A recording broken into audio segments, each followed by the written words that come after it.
Fabiano, a tough game today. From the beginning, you were spending quite a lot of times, and the commentators, Koenig and Paul Gafford, today, you were not quite in the game the same way as the previous days. Yeah, it was a bad game from my point of view.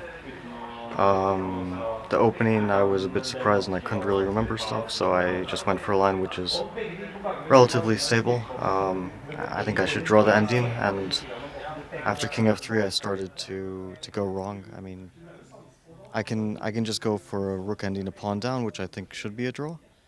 I wasn't 100% sure, but I felt like it should be a draw. You mean after knight, if you played knight c4? Or? Well, I mean, instead of c3, I can play like f5, for example. He'll take everything. I'll take on b2, he'll play rook c7 and take a7. I'll put my king on f6, my rook on a2, and I'll ask him what he's doing. And I think, I mean, I'm going to suffer, of course, but I feel like it should be a draw because his king is sort of cut off. And he can probably get some 4 against 3 by trading a for h pawns. But I guess it should be a draw, and I should have just gone for it. I thought that c3, bc, knight c4 would be an easier draw.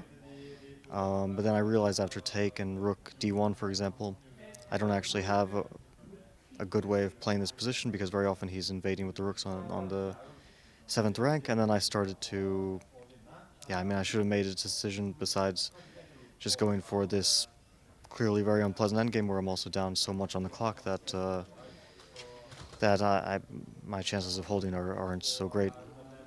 And I obviously misplayed it after that, but it was already, I think, very difficult with the time and situation, and I'm basically just down a pawn for not much.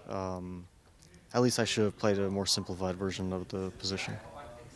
So that's what you were thinking about. We were surprised when after c3, which actually the commentators thought was a good move, to then see you sink into a fort again. Well, yeah, I was planning to play bc knight c4, and then after taking rook d1, I couldn't find the right move, and there are many moves. I can take all of his queenside pawns, but he'll get the rooks to the 7th.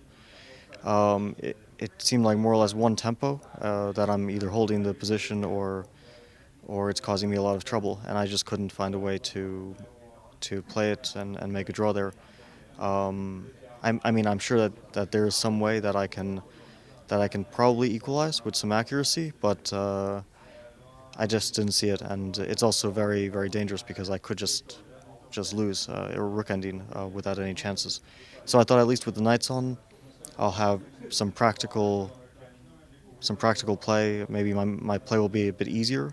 I thought maybe the onus will be on him to improve the position, but actually his moves flow quite naturally, and I'm the one who has to prove compensation. And yeah, at some point I just started getting forced back. I mean, obviously king d7, rook c6, all of this is questionable because after c5 I'm basically just done. Tomorrow is a rest day. Today was a tough day. What do you usually do to bounce back? Do you have any plans? Yeah, usually we play tennis or soccer or some sort of sport, but I don't know. I guess I'll try to recover from this. Thank you, Fabiano, for your time. Thanks.